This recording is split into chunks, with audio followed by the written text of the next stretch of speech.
warahmatullahi wabarakatuh. Salam sejahtera untuk kita semua. Shalom, Om Swastiastu, Namo Buddhaya, salam kebajikan. Perkenalkan, nama saya Rosa Virginia Sitani Senari. Saya seorang mahasiswi pariwisata, program studi destinasi pariwisata di Politeknik Pariwisata Negeri Makassar.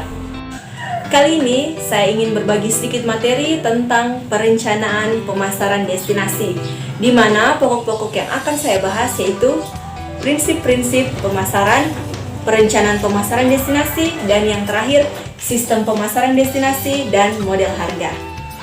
Pariwisata merupakan industri yang sedang berkembang dengan sangat pesat.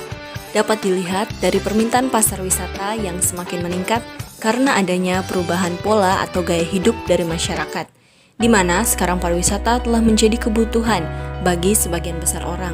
Sehingga di beberapa daerah atau negara, pariwisata menjadi sektor andalan untuk meningkatkan perekonomian.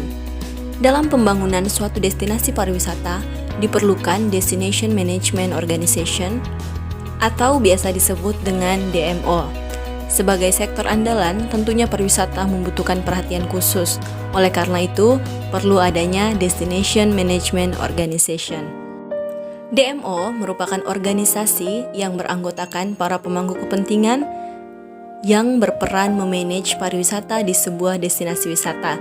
Para pemangku kepentingan tersebut diantaranya pemerintah, perwakilan sektor industri pariwisata, organisasi pariwisata non-profit, dan masyarakat. Salah satu peran DMO adalah melakukan pemasaran destinasi. Dalam memanage sebuah destinasi, banyak peran yang dilakukan oleh DMO, dan salah satunya adalah pemasaran destinasi. Selanjutnya kita masuk pada pokok pembahasan yang pertama, yaitu prinsip-prinsip pemasaran. Tentunya dalam melakukan pemasaran kita membutuhkan prinsip. Yang pertama, konsep pemasaran dan orientasi pelanggan.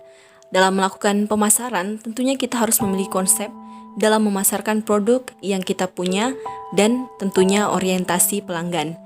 Prinsip pertama dalam pemasaran destinasi modern adalah bahwa kesuksesan didasarkan terutama pada kepuasan yang berkelanjutan dari kebutuhan dan keinginan pelanggan. Dalam konsep pertama ini akan muncul pertanyaan untuk DMO sendiri, yaitu siapa pelanggan atau wisatawan yang cocok untuk destinasi ini. Sederhananya, pada orientasi pelanggan ini akan ditentukan siapa target pasar yang tepat untuk destinasi yang akan dipasarkan. Kita masuk ke pokok pembahasan selanjutnya, yaitu perencanaan pemasaran destinasi. Kita ke poin pertama, yaitu proses perencanaan pemasaran destinasi. Bagian inti dari proses perencanaan pemasaran destinasi adalah penciptaan hierarki tujuan dan sasaran pemasaran yang sesuai waktu yang telah diciptakan atau direncanakan. Hierarki tersebut terdiri dari visi destinasi, visi dan misi DMO, tujuan utama pemasaran destinasi, dan tujuan pendukung pemasaran destinasi. Dalam perencanaan pemasaran DMO dan destinasi harus menentukan tujuan atau visi misi terlebih dahulu agar semua langkah-langkah yang ditetapkan nantinya untuk kemajuan destinasi efektif dan efisien. Pokok pembahasan selanjutnya yaitu sistem pemasaran destinasi dan model harga. Model harga diturunkan dari sistem pemasaran destinasi atau Destination Marketing System, atau selanjutnya akan disebut dengan DMS, yang langkah-langkahnya menjawab pertanyaan sebagai berikut. Pertanyaan-pertanyaan tersebut adalah, di mana kita sekarang? Di mana kita ingin berada? Bagaimana kita bisa sampai di sana? Bagaimana kita memastikan bahwa kita sampai di sana? Dan yang terakhir yaitu, bagaimana kita tahu kalau kita sudah sampai di sana? Model price atau model harga mengidentifikasi fungsi-fungsi utama pemasaran destinasi, yaitu perencanaan, implementasi, penelitian, kontrol, dan evaluasi. Yang pertama yaitu pemindaian lingkungan atau analisis lingkungan. Dalam tahap ini dilakukan analisis lingkungan untuk mengetahui beberapa hal di lingkungan sekitar target pemasaran seperti tren, peluang teknologi, keadaan ekonomi, sosial, politik, dan budaya di lingkungan ini, serta undang-undang dan peraturan yang berlaku di lingkungan ini. Poin selanjutnya yaitu analisis situasi. Analisis ini harus sering dilakukan untuk mengetahui kekuatan dan kelemahan destinasi dan DMO sendiri. Poin selanjutnya yaitu identifikasi USP atau Unique Selling Point. Dalam tahap ini, DMO menentukan apa yang menjadi keunikan, keunggulan, atau pembeda destinasi dengan destinasi atau produk sejenis lainnya. Dalam sistem pemasaran, pada proses perencanaan, DMO harus menentukan posisi yang diinginkan ke depannya. Yang pertama yaitu strategi pemasaran. Strategi atau langkah selanjutnya yang dapat dilakukan dalam menjawab pertanyaan bagaimana kita mencapai posisi itu, diantaranya adalah pengembangan anggaran pemasaran. Jika DMO ingin destinasi menjadi lebih baik, tentunya membutuhkan anggaran tambahan pula. Itulah sebabnya diperlukan pengembangan dari anggaran. Selanjutnya ada perencanaan jadwal pemasaran.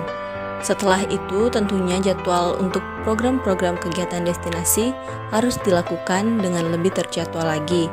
Dan tentunya perlu adanya penambahan program dan pembagian yang disesuaikan dengan target pasar.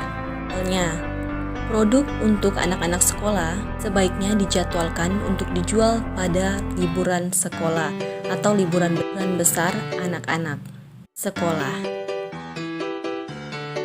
Pertanyaan selanjutnya yang harus dijawab DMO dalam sistem pemasaran destinasi ini adalah bagaimana kita memastikan bahwa kita bisa mencapai posisi itu.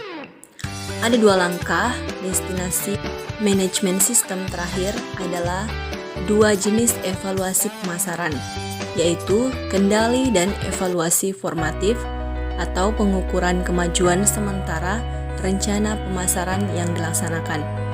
Yang selanjutnya yaitu evaluasi atau evaluasi akhir, yaitu mengukur setelah rencana pemasaran selesai.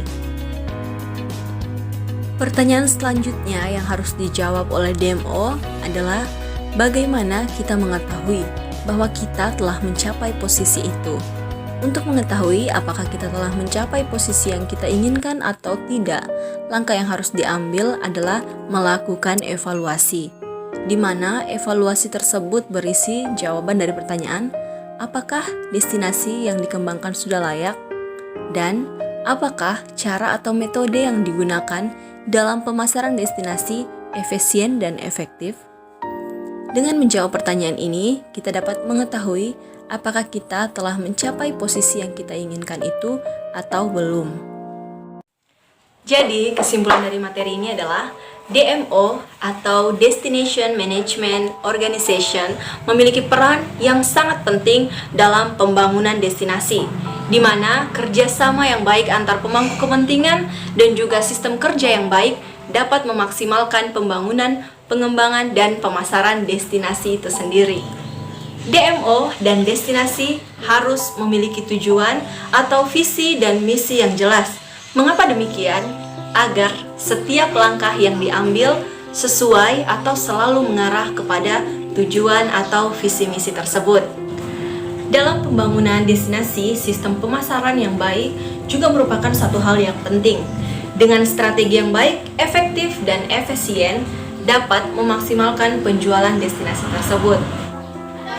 Poin penting selanjutnya dalam perencanaan pemasaran destinasi yaitu kontrol dan evaluasi, di mana kedua hal ini sangat penting dan harus dilakukan secara berkala agar DMO dapat mengetahui bagaimana perkembangan destinasi dan juga mengetahui apakah sistem dan langkah yang diambil sudah sesuai dengan tujuan atau tidak. Baik teman-teman, sekian materi tentang perencanaan pemasaran destinasi yang dapat saya berikan.